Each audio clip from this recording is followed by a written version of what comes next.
મિત્રો, અત્યારે વાગ્યા છે રાતના 2।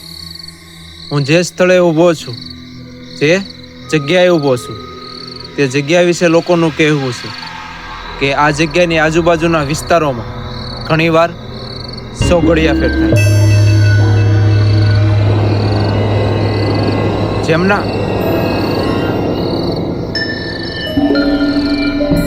જેમના કારણે અવનવા અવાજો સંભળાય છે, અવનવા ભૂતિયા દ્રશ્યો દેખાય છે।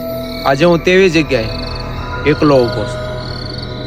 જો મિત્રો, આ 20 થી 25 મિનિટની અંદર આ રહસ્ય હું તમારી સામે લાવી શક્યો તો તમારે અમારી ચેનલને સબસ્ક્રાઈબ કરવી પડશે। પરંતુ મિત્રો, જો કોઈ અજુગતું બન્યું તો કદાચ આપણો આ છેલ્લો વિડીયો પણ બની શકે છે। તો મિત્રો, હું તમને આજના મેં લોકો પાસેથી જે સાંભળેલા એવા 3 થી 4 સ્પોટ બતાવીશ, 4 એવા સ્થળો બતાવીશ જ્યાં ઘણીવાર રાત્રે 2 થી 2:30 સમયગાળામાં સોગડિયા ફેર થાય છે। અને હા મિત્રો, હું 2:30 વાગ્યાના સમયમાં લાઈવ પણ થઈશ। ઘણા લોકોને લાગતું છે કે વહેલા શૂટિંગ કરી લીધું છે, નહીં મિત્રો, હું 2:30 વાગ્યાના સમયમાં લાઈવ પણ થવાનો છું। તો મિત્રો, હું તમને બતાવું આજના એવા 3 થી 4 સ્પોટ જ્યાં ઘણીવાર સોગડિયા ફેર થાય છે। આપણે જઈએ છીએ આપણા પહેલા સ્પોટ ઉપર, આપણા પહેલા સ્થળ ઉપર, જે સૌથી ખતરનાક છે। કારણ કે લોકો પાસેથી મેં જે રીતે વાતો સાંભળી છે તે રીતે મને પણ ખૂબ જ એ જગ્યા ખતરનાક લાગે છે। સાચું કહું તો મારી ફાટે છે, મને ડર લાગે છે, કારણ કે મારી સાથે આ સ્ટેન્ડ સિવાય અત્યારે બીજું કોઈ નથી। પરંતુ આપણે આ ચેલેન્જ લીધો છે તો મારે તમને એ જગ્યા અને એવા સ્થળો દેખાડવા જરૂરી છે। તો આ જગ્યા એ છે, રેલવે ફાટક છે, ત્યાં જૂનો પુલ છે। તે પુલમાં ભૂતકાળમાં કંઈક ઘટના બનેલી છે, મને નથી ખબર, મેં લોકો પાસેથી સાંભળેલી છે। આ જગ્યાએ ઘણીવાર સોગડિયા ફેર થાય છે, ડેઈલી નથી થતું, ઘણીવાર સોગડિયા ફેર થાય છે। પરંતુ આજે આપણે રાતના 2:15 આજુબાજુનો સમય થઈ ગયો છે। તમને બતાવું જો, ચારે બાજુ સન્નાટો છે, કૂતરાઓનો રોવાનો અવાજ આવી રહ્યો છે અને ટમરાઓનો અવાજ છે। તમે ખાલી સાંભળો 2 મિનિટ।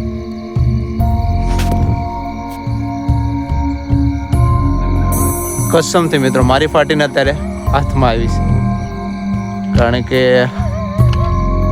કંઈ વાંધો નહીં મિત્રો, ચેલેન્જ લીધો છે તો ચેલેન્જ પૂરો કરશું। તો હું તમને એ સ્થળે લઈ જાઉં છું। તમે મારા ચહેરા પર જોઈ શકો છો, મારી રૂવાટી બધી ઊભી થઈ, કારણ કે મેં જે વસ્તુ જોયું, કદાચ તમે જોશો તો તમારી પણ રૂવાટી ઊભી થઈ જશે। જુઓ મિત્રો, એકવાર આ બેનર ઉપર ખાલી નજર રાખો। આપણે કોઈ પણ જાતનું આ નથી કર્યું, કારણ કે આ રેલવેની જગ્યા છે, આપણે છેડછાડ નથી કરતા। પરંતુ આ બેનર જોઈ અને મારી હવે હાથમાં આવી, કારણ કે હવે મને બીક લાગે છે તમને સ્પોટ દેખાડ ન દેખાડ, જે થવું એ થાય। જય હનુમાન દાદા, જય હનુમાન જ્ઞાન ગુણ સાગર, જય કપિલ સિદ્ધુ લોક ઉજાગર, જય હનુમાન દાદા। ફાઇનલી આપણે તે સ્પોટ ઉપર પહોંચી ગયા છે, દાદાનું નામ લઈ લીધું છે અને આ છે આપણો તે સ્પોટ। કારણ કે મને ડર થોડોક લાગે છે। જય હનુમાન દાદા, જય હનુમાન દાદા। તે આ છે મિત્રો તે જગ્યા। આપણી પાસે એક ટોર્ચ લાઇટ છે,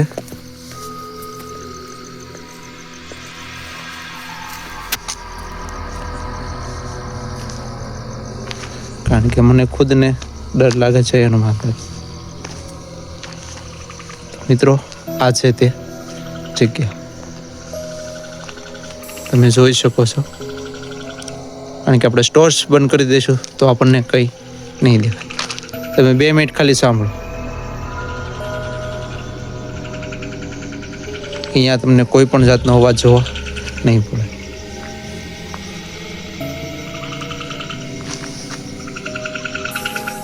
મિત્રો, આ છે તે નાળું। મને પણ ખૂબ જ ડર લાગે છે, પરંતુ મેં જય દાદાનું નામ લઈ અને આ ચેલેન્જ શરૂ કર્યો છે। તો આ ચેલેન્જ પણ આપણે દાદાના નામ સાથે, બજરંગબલીના નામ સાથે આપણે આગળ વધારશું।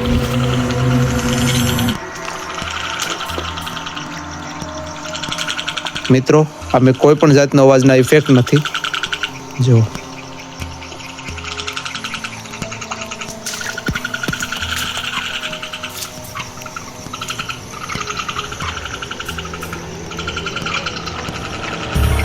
આ છે તે નાળું.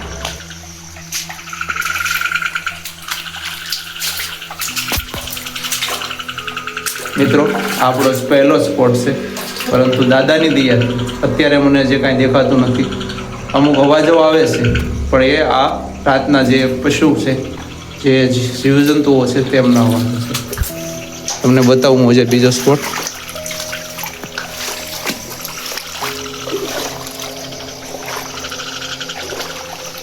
ઓહો મિત્રો, અહીંયા પાણી ઘણું છે અત્યારે.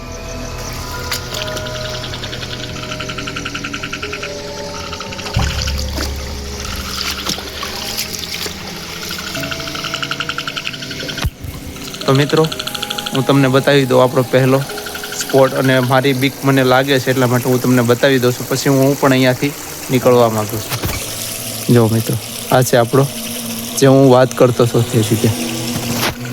તો જય હનુમાન દાદા. બસ મિત્રો, મારો સાહસ એટલી જ છે, મારી હિંમત એટલી જ છે. આનાથી વધારે હું તમને નહીં દેખાડી શકું. આ છે તે નાળું. બસ મિત્રો, આ મારી મહેનત છે, થોડુંક સાહસિક કામ છે, અને સાથે બજરંગબલીને રાખું છું. તમને જો અમારો વિડીયો પસંદ આવતો તો એકવાર લાઈક જરૂર કરજો, શેર જરૂર કરજો. જય બજરંગબલી, જય હનુમાન દાદા. ચલો મિત્રો, હવે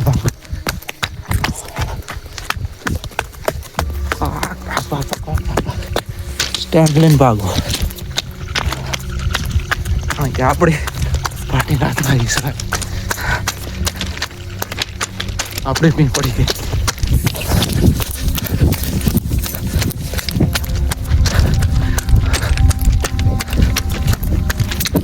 આપણે બીજા સ્થળ તરફ આગળ વધીએ છીએ, પરંતુ આપણા મોબાઈલમાં 20% જ બેટરી રહી છે, જેમના કારણે આપણા કેમેરાની ફ્લેશ લાઇટ બંધ થઈ ગઈ છે. જેમના કારણે આપણે આ લાઇટ જે તમને દેખાય છે, આ લાઇટનો યુઝ કરીને આપણે વિડીયો ઉતાર્યો છે. અને હું તમને ખાલી બેકગ્રાઉન્ડ એકવાર બતાવું કે આપણે જે સ્પોટ તરફ જઈએ છીએ તે કેટલું ખતરનાક છે. જુઓ, તેમને અહીંયા વૃક્ષો સિવાય બીજું કંઈ નહીં જોવા મળે. આ તો આપણે જે જેવી છીએ તે રસ્તાથી, જે તે સ્થળથી થોડું આગળ છે, પરંતુ આપણે જે જગ્યાએ જવાના છે તે પણ બહુ ખતરનાક છે. ત્યાં પણ આપણે બજરંગબલી હનુમાન દાદાનું નામ લઈ આ સ્પોટને આપણે જોવાનું છે. તો મિત્રો, આગળ વધીએ આપણા આગળના સ્પોટ તરફ.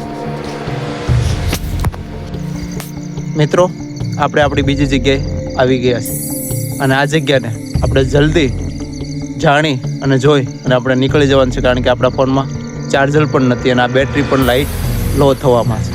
તો હું તમને બતાવું તે જગ્યા. જુઓ મિત્રો, આ છે તે જગ્યા.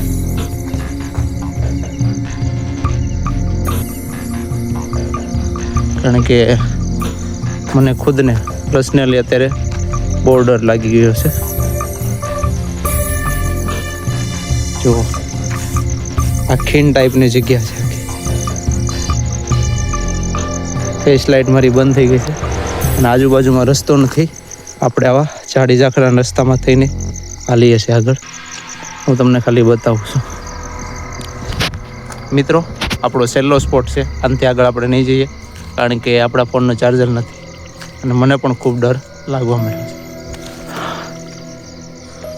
છે. જય બજરંગબલી, જય હનુમાન દાદા. બસ મિત્રો, હું તમને બતાવી દઉં. આનાથી આગળ જવાનો અત્યારે મારો સાહસ નથી, કારણ કે તમે જોઈ શકો છો આપણો સ્પોટ જે છે, પરંતુ આપણે ફોનમાં ચાર્જર નહીં હોવાના એમને હું નીચે નહીં જાઉં, કારણ કે મને ખૂબ ડર લાગે છે.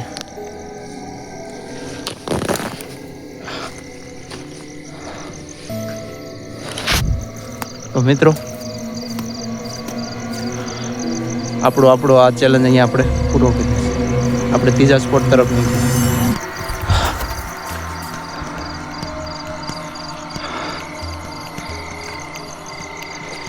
મારી ભાઈ હાચું પડે છે ત્યારે, કારણ કે ફોનમાં ચાર્જર પૂરું થઈ ગયું છે, બેટરી લો થવા આવી છે. આ બેટરી.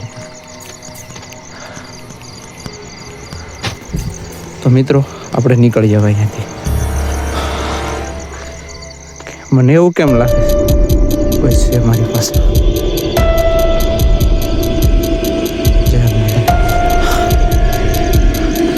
ભાગો.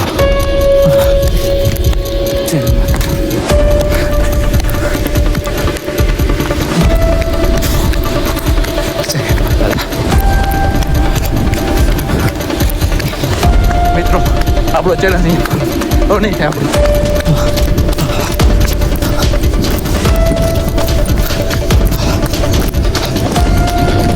સવારમાં હાલ સારી હાલતમાં મળીશ તો મારો વિડીયો હું યુટ્યુબમાં અપલોડ કરીશ, નકર નહીં કરું.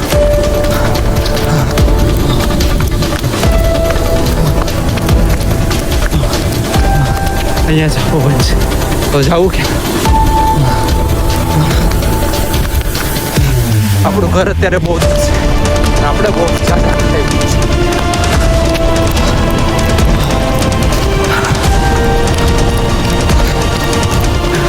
તો કંઈ નહીં મિત્રો, મળીએ જો આપણે ટૂરમાં વ્યવસ્થિત થઈ.